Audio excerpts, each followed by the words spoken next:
ആ നിങ്ങളൊന്ന് കണ്ടില്ലേ? ആ സൈറ്റ് തന്നെയാ. ആ അത് തന്നെ. ഞാൻ സാധനം കൊടുക്കാം. ഡാ ആ ഹോട്ടൽ പ്രൊജക്ടിൻ്റെ സ്ഥലം കണ്ടില്ലേ? അവരാ. ഓ ആ സാജന, തീർച്ചയായിട്ടും സ്കെച്ചും പ്ലാനും കൊടുത്തേക്കണം. ഓ ശരി. ഞാൻ നമ്മുടെ ടോട്ടൽ 3 months വർക്കും പ്രോഗ്രസ്സും നോക്കുമായിരുന്നു. And it's really a miracle achievement. സാജന് കിട്ടിയ പണത്തിൽ നിന്നും നമ്മൾ എടുത്തത് എത്രയാ? 50. എത്രയാ? 50. ആ വേണമെങ്കിൽ ആ 50 അടുത്ത മാസം തിരിച്ചു വെക്കാം. ഞാൻ ആലോചിക്കുന്നത് തിരിച്ചാ. ബാക്കിയും കൂടി എവിടെ എടുത്ത് ഇൻവെസ്റ്റ് ചെയ്താലോ? ഓക്കെ, അത് വേണ്ട അത് വേണ്ട, ഞാൻ എല്ലാം കേട്ടതാ. പാറു പറഞ്ഞാൽ ശരി. ഡാ നമ്മളിപ്പോൾ 100 കിലോമീറ്റർ സ്പീഡിലാണ് പോയിക്കൊണ്ടിരിക്കുന്നത്. നീ ചുമ്മാ ഇടയ്ക്ക് ഒരു ബ്രേക്ക് കൂട്ടാൻ നോക്കോ? സ്പീഡ് ഒന്ന് കുറച്ച് സൂക്ഷിച്ച് ഓടിച്ചു നോക്ക്. ഇടയ്ക്ക് ബ്രേക്ക് ചവിട്ടേണ്ടി വരത്തേ ഇല്ല. തുടങ്ങി രണ്ടും കൂടി. സാജൻ പറഞ്ഞത് ഒരർത്ഥത്തിൽ ശരി. റിസ്ക് മുഴുവൻ എടുത്തിരിക്കുന്നത് അവരാണല്ലോ. May I come in? Yes come in. Sir. ഒരു 6 ഏക്കർ പാഡി ഫീൽഡിന്റെ പാർട്ടി വന്നിരുന്നല്ലോ, അതെന്തായി? അവർ വിളിച്ചിരുന്നോ? സർ, അവരെന്നെ വിളിച്ചോണ്ടിരിക്കുക. ഞാനൊരു ലേശം വെയിറ്റിട്ട് നിൽക്കാണ് സർ. ആ ടീം അത്ര ജെനുവിൻ അല്ല. എൻ്റെ വീടിൻ്റെ ഏകദേശം അടുത്താണ് ഈ സ്ഥലം. ഞാൻ അന്വേഷിച്ചു. പിന്നെ അതിലൊരു മൈനറും. എനിക്കെന്തോ ആ ഡീല് വേണ്ടെന്നാണ് തോന്നുന്നത്. ജാനകിയുടെ ജഡ്ജ്മെന്റ് അങ്ങനെ തെറ്റാറില്ല. അങ്ങനെയാണെങ്കിൽ അത് വേണ്ടെന്ന് വെക്കാം അല്ലേ? ആലോചിച്ച തീരുമാനം പറഞ്ഞാൽ മതി, ഞാൻ അറിയിച്ചേക്കാം.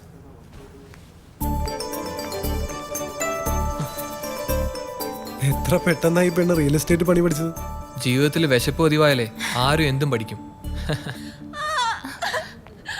അത് ജാനകിയുടെ ഒച്ചയല്ലേ?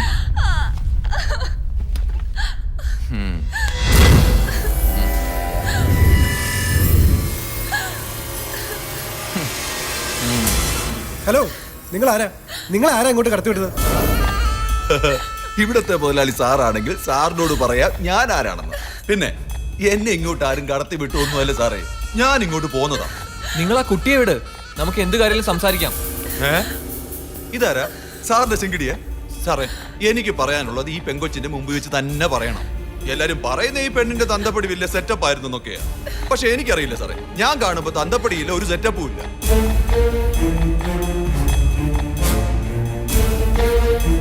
കുറെ പേരുടെ പണം വാങ്ങിയിട്ടുണ്ട് പലിശയ്ക്ക്.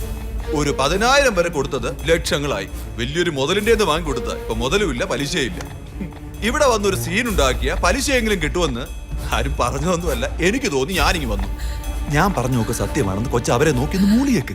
ഇവര് കാശ് തരാന്ന് പറഞ്ഞാൽ ഞാനങ്ങ് പോയേക്കാം. മിസ്റ്റർ, നിങ്ങൾ പറഞ്ഞൊക്കെ ശരിയായിരിക്കാം, പക്ഷെ ഞങ്ങൾ എന്താ ചെയ്യാ? ഈ കുട്ടി ഇവിടെ ജോയിൻ ചെയ്തിട്ട് 1 മാസം പോലും ആയിട്ടില്ല.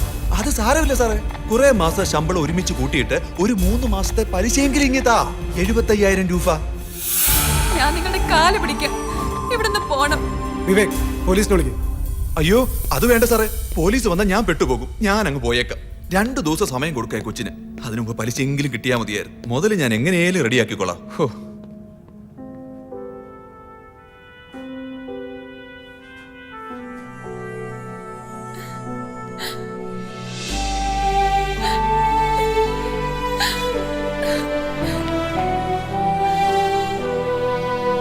അങ്ങോട്ട് പോകാൻ അത്രയ്ക്ക് വിഷമാണെങ്കിൽ എൻ്റെ മോളിനി പോകണ്ട. ബാലകൃഷ്ണൻ്റെ മക്കള് നാണം കെട്ട് ഒരു ജോലിക്കും എങ്ങും പോകണ്ട. അത് തന്നെയാണ് എൻ്റെ അഭിപ്രായം. പക്ഷെ പിന്നെ എങ്ങോട്ട് പോകണമെന്ന് കൂടി മുത്തശ്ശൻ കുട്ടികൾക്ക് പറഞ്ഞു കൊടുക്കണം. മുത്തച്ഛ, അമ്മയ്ക്ക് വേണ്ടി മാത്രം ഒന്ന് സൈലൻസ് പറയോ? വേണ്ട, മിണ്ടുന്നില്ല, ഞാൻ പോയേക്കാം. പക്ഷെ വിശപ്പും ദാഹമെന്നും പറഞ്ഞ് ആരും അടുക്കളയിലോട്ട് വന്നേക്കരുത്.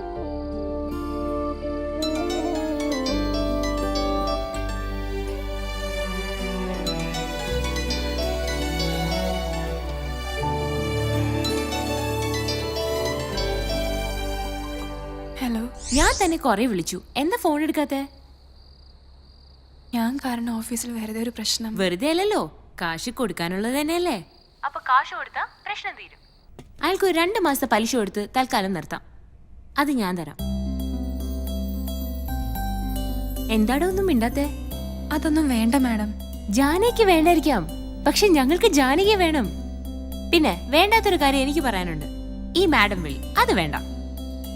കാശ് എന്റെ കയ്യിൽ നിന്ന് തരുന്നൊന്നുമല്ല, അത് സാജൻ ഓഫീസിൽ നിന്ന് തരാൻ പറഞ്ഞതാ. ഇനി നിനക്ക് അഭിമാനത്തിന്റെ പ്രശ്നമാണെങ്കിൽ ശമ്പളത്തിൽ നിന്ന് കുറേശ്ശെ പിടിച്ചേക്കാം. മര്യാദയ്ക്ക് രാവിലെ ഓഫീസിൽ എത്തിക്കോണം, കേട്ടല്ലോ? ആ സാജൻ കുറച്ച് മനസാക്ഷിയുള്ള കൂട്ടത്തിലാണെന്ന് തോന്നുന്നു അല്ലേ? അതൊക്കെ ശരിയാ, പക്ഷെ അവന്റെ പേര് പറയരുതെന്നാ പറഞ്ഞേക്കുന്നത്. അറിഞ്ഞാ കൊല്ലും. അങ്ങനെ ചാടിക്കേറി സഹായിച്ചാ അത് വേറെ അർത്ഥത്തിൽ എടുക്കുമെന്ന് അവന്റെ വിചാരം. അച്ഛാ, 25,000 രൂപ കമ്പനിയിൽ സാങ്ഷൻ ആയിട്ടുണ്ട്. 25,000 രൂപ ഞാനും കൊടുക്കാന്ന് കരുതി. അങ്ങനെയാവുമ്പോ 2 മാസത്തെ പലിശയാവുമല്ലോ. എന്ത് പറയുന്നു? ജികെയുടെ കാശ് പോയി. എന്റെ മോളുടെ മനസ്സ് എത്ര നല്ലതാണെന്ന് നോക്കി. യെസ്, എന്റെ മോളെ കുറിച്ച് എനിക്ക് അഭിമാനം തോന്നുന്നു. യു ആർ ഗ്രേറ്റഡാ. താങ്ക് യു അച്ഛാ. So sweet. അച്ഛാ, ഒരു 25,000 എന്റെ അക്കൗണ്ടിൽ ഇട്ടേക്കണേ. ഞാൻ എപ്പോഴേ വിചാരിച്ചതാ. ഏത് അക്കൗണ്ടിൽ ഇടുന്ന അച്ഛാ? എടേ, ആ ഇന്നോവ ഞാൻ ഒതുക്കി. 2007 മോഡല്, 1,00,000 കിലോമീറ്റർ ഓടി, 7.5 ലക്ഷം രൂപ. ഓക്കെ അല്ലേ? ഡേ, തന്തെ ഒന്ന് ഇരിക്കാൻ പറയണേ ഓഫീസറെ. അച്ഛൻ എന്റെ മുമ്പിൽ ഇരിക്കണമെങ്കിൽ ഞാൻ പറയണോ? ആ, കാര്യങ്ങളൊക്കെ അച്ഛൻ നോക്കി നടത്തിയാൽ മതി. ആ. അലമ്പാക്കരുത്, അത്രേ ഉള്ളൂ. ഞാൻ അലമ്പാക്കൂല, പക്ഷെ ഇവിടെ ചില അലമ്പുകളുണ്ട്. ഡേ, ആ പെണ്ണില്ലേ ജാനകി, ഞാൻ രാവിലെ നോക്കുമ്പോ അവള് നിന്റെ ഡോറിന്റെ വെളിയിൽ നിന്ന് തൊഴുന്നു, ഈ അമ്പലത്തിലൊക്കെ തൊഴുന്ന പോലെ. ഡേ, ആ കൊച്ചിന് എന്തെങ്കിലും കുഴപ്പമുണ്ടോ? ഡേ, ആ, എനിക്കറിയില്ല. ആ, ഒന്ന് ശ്രദ്ധിച്ചോണേ. നേരത്തെ പറഞ്ഞ അലമ്പ് അതുണ്ടാവാതെ. എന്താ? ആ,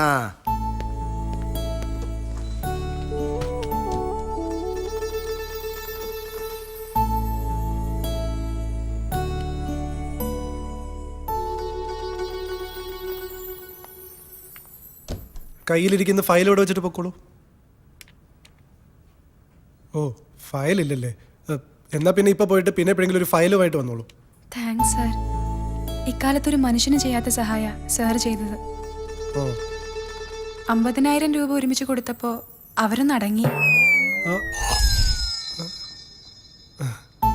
ഞാൻ ചോദിക്കാതെ തന്നെ എന്നെ സഹായിച്ച സാർ എന്റെ ദൈവമാണ്. അയ്യോ, എനിക്കിതൊന്നും കേൾക്കുന്ന ഇഷ്ടമല്ല. താനൊന്ന് പോവോ? സാർ ഞാൻ ബാക്കി പിന്നെ പറയാം.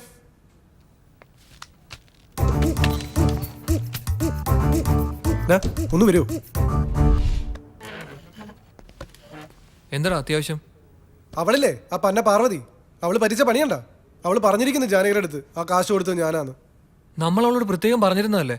മാത്രോ? 25,000 അല്ലേ കൊടുക്കാൻ പറഞ്ഞത്? അതെ. അവള് കയറി 50,000 കൊടുത്തിരിക്കുന്നു. 25,000 മാത്രമേ ഓഫീസിൽ നിന്ന് കൊടുത്തുള്ളൂ. അത് ഞാൻ ചോദിക്കടാ. ആ പെണ്ണിപ്പൊ വന്ന് ഞാൻ ദൈവമാണ് അതാണ് ഇതാണ് ഒരുമാതിരി പൈങ്കിളി ഡയലോഗ്. അവളെവിടെ? ആ പർവ്വതം കയ്യോടെ കിട്ടിയാലേ 2 പറയാൻ പറ്റൂ. അത് ഞാൻ പറഞ്ഞോളാം. നീ പറഞ്ഞ ഡോസ് കൂടി പോവും, പിന്നെ കരച്ചിലും പിടിച്ചിലാവും. കൂൾ ഡൗൺ മോനെ. നിന്നെ ജാനകി കയറി പ്രേമിക്കുന്ന പേടിച്ചിട്ടാണോ? പോടാ പോലെ ഒരു സൈക്യാട്രിസ്റ്റ് വന്നിരിക്കുന്നു. ഡാ